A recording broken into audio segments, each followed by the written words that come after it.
দাবি যুক্তিক এই কারণে আপনারা জানেন, আমরা যখন প্রথম গণবিজ্ঞপ্তির আবেদনের সুযোগ পাই সেই সময় প্রায় 32,000 শিক্ষক নিয়োগ দিয়েছিল, এর মধ্যে 22,000 ছিল ইন্টারেস্টদারি, যার কারণে আমরা ওখানে সুযোগ পাই নাই।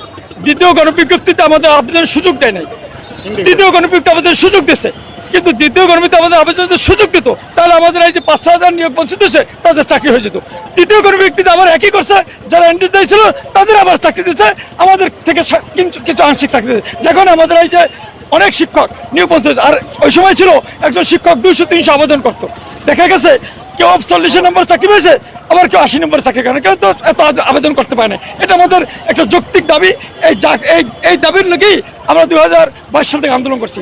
এছাড়া আপনারা জানেন 2018 পূর্বে যারা পাশ করছে তাদের আপিল বিভাগের রায় অনুযায়ী এটা ছিল সকল সনদ মেয়াদ ছিল শিথিল, কিন্তু আমাদের চতুর্থ গণবিজ্ঞপ্তিতে এইটাকে একটা ভুয়া একটা কোর্টের রেজলিউশন দেখাইয়া আমাদের আবেদন করার সুযোগ দেয়, যার ফলে আমরা এই নিয়োগ বঞ্চিত রয়েছি।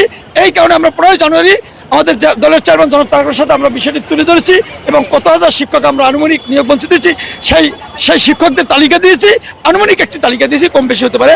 এবং উনি বলছেন দল যদি ক্ষমতা আসে এটা বিশ্লেষণ করে কিভাবে সর্বমহল আলোচনার ভিত্তিতে চাকরিটা দেওয়া যায় এই বিষয়ে উনি আশ্বাস করেন। তাহলে আমরা দল ক্ষমতা এসেছে, আমরা ওনার কাছে স্মারকলিপি দিয়েছি, জানি না মন্ত্রণালয় থেকে স্মারকলিপি কীভাবে দেয়, কিন্তু আমরা বিশ্বাসটা কি উনি যদি আজকে আমাদের দেখেন বা ওনার এই ছবি উনি দেখতে পান তাহলে ওনার মনে পড়বে যে আমি তো ওদেরকে আসলে অদা করেছিলাম এই দাবি বাস্তবায়ন করার জন্য।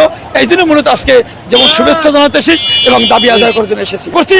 বাংলাদেশে যারা এই দীর্ঘ 17 বছর নিয়োগ বঞ্চিত রয়েছে বিভিন্নভাবে দল মত নির্বিশেষে, জামাত, আওয়ামী লীগ, বিএনপি যারাই বঞ্চিত রয়েছে, এরা আসলে কেউ রাজনীতি করতো না, এরা সাধারণ এবং ওই বিএনপি পরিবার ভিত্তিক বা জামাত পরিবার ভিত্তিক থাকার কারণে ওনাদেরকে চাকরি দেয়নি। তাই আমরা আশা করি আমরা বিএনপি পরিবারের যারা নিয়োগ বঞ্চিত বা অন্যান্য যারা সংগঠনের নিয়োগ বঞ্চিত আছে দলের বা সাধারণ সমর্থক অনেক সাধারণ নিবন্ধনধারী আছে, আমরা মনে করি জিয়া পরিবার সবসময় শিক্ষক বান্ধব, এই জিয়া রহমান ছিলেন শিক্ষক বান্ধব, আমাদের দেশনেত্রী বেগম খালেদা জিয়া অর্থাৎ আমাদের গণতন্ত্রের মা তিনিও ছিলেন শিক্ষক বান্ধব।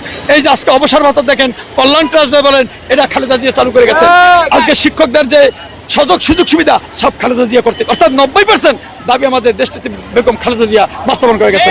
আমরা এই সরকারের কাছে আবেদন করি, বর্তমান প্রধানমন্ত্রীর কাছে আবেদন করি একটা নির্বাহী আদেশের মাধ্যমে আমাদের এই 4-5 হাজার শিক্ষক যারা নিয়োগ বঞ্চিত আছে এই দাবি উনি মেনে নেবেন।